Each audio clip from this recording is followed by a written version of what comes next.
लगभग 500 साल पहले लाल लोरोना क्रिश्चियन मारिया एक अत्यंत खूबसूरत महिला थी जो एक गरीब परिवार से ताल्लुक रखती थी। उसकी अद्भुत सुंदरता ने इलाके के गरीब और अमीर दोनों पुरुषों का ध्यान आकर्षित किया था। कहा जाता है कि वो दिन में साधारण पोशाक में रहती थी, लेकिन शाम को वो अपनी सबसे अच्छी सफेद गाउन पहनती और स्थानीय फैंडेंगो में उसकी प्रशंसा करने वाले पुरुषों को मंत्रमुग्ध कर देती थी। कहा जाता है कि एक दिन जब मारिया गांव से गुजर रही थी, एक अमीर कुलीन व्यक्ति ने उसे देखा और तुरंत उससे प्यार हो गया। थोड़े समय में उस अमीर कुलीन ने मारिया को प्रपोज किया, जिसे उसने खुशी खुशी स्वीकार कर लिया।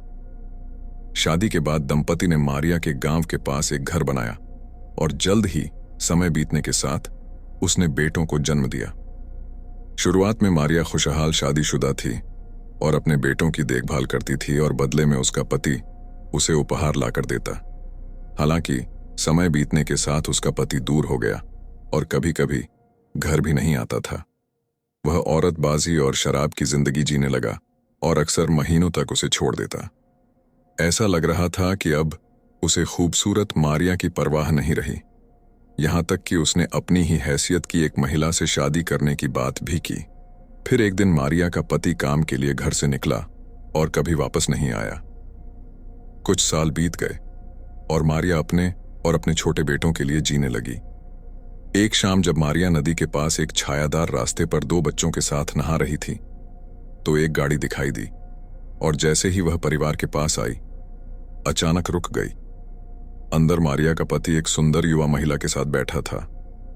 उसने रुककर अपने बच्चों से बात की, लेकिन मारिया को नजरअंदाज कर दिया और फिर बिना पीछे देखे गाड़ी चलाकर चला गया। क्रोध से अंधी हो चुकी मारिया ने अपने बेटों को उठाकर नदी में फेंक दिया, जहां दोनों डूब गए। जैसे ही उसने अपनी समझ वापस पाई, मारिया ने अपने बच्चों के निर्जीव शरीर के पीछे बेताबी से दौड़ लगाई और उन्हें नदी से बाहर निकालने की कोशिश में लगभग डूब गई। मारिया दिन रात उनकी मृत्यु का शोक मनाती रही। इस दौरान उसने कुछ नहीं खाया और एक सफेद गाउन में अपने लड़कों की तलाश करते हुए नदी के किनारे चलती रही।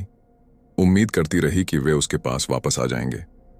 वह लगातार रोती रही क्योंकि वह नदी के किनारे भटकती रही और उसका गाउन मैला और फट गया।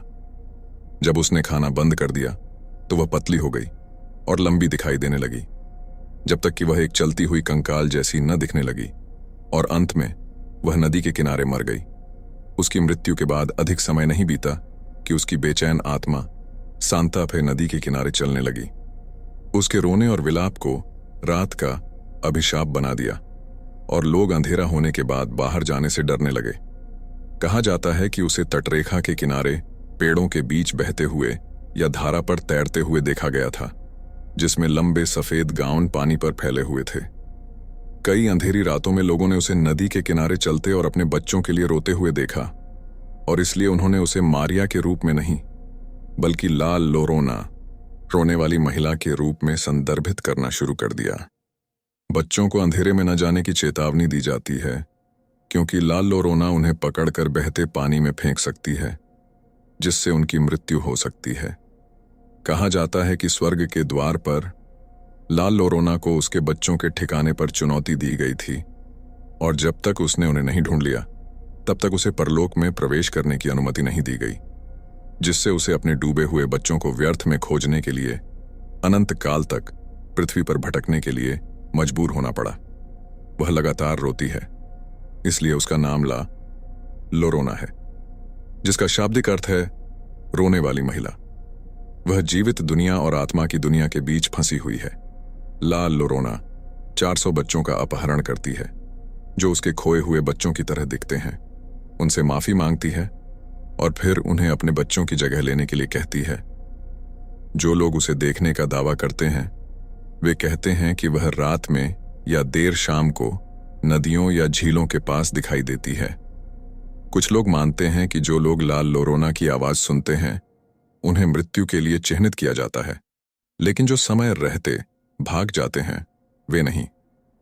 हिस्पैनिक लोग मानते हैं कि रोने वाली महिला हमेशा उनके साथ रहेगी, कई नदियों का पीछा करती रहेगी, बच्चों की तलाश करती रहेगी और इस कारण से उनमें से कई अंधेरे से डरते हैं और यह कहानी पीढ़ी दर पीढ़ी सुनाई जाती है। ला लोरोना की कहानी में अब उतना डर नहीं रहा जितना पहले था, बल्कि अब यह कहानी छोटे बच्चों को चेतावनी देने के लिए कही जाती है ताकि वे गहरे पानी के पास न जाएं, खासकर अंधेरे में। लेकिन यह ला लोरोना की कहानी है जिसने मेक्सिको के बच्चों को पीढ़ी दर पीढ़ी प्रभावित किया है। उन्हें चेतावनी दी जाती है कि अगर वे शरारत करेंगे तो ला लोरोना उन्हें उठा लेगी या अंधेरे में बाहर जाने पर वह प्रकट हो जाएगी। आज भी कई वयस्क जो इस कहानी के साथ बड़े हुए हैं कहते हैं कि वे इस पर विश्वास करते हैं। लेकिन आप क्या मानते हैं? मुझे कमेंट बॉक्स में जरूर बताएं।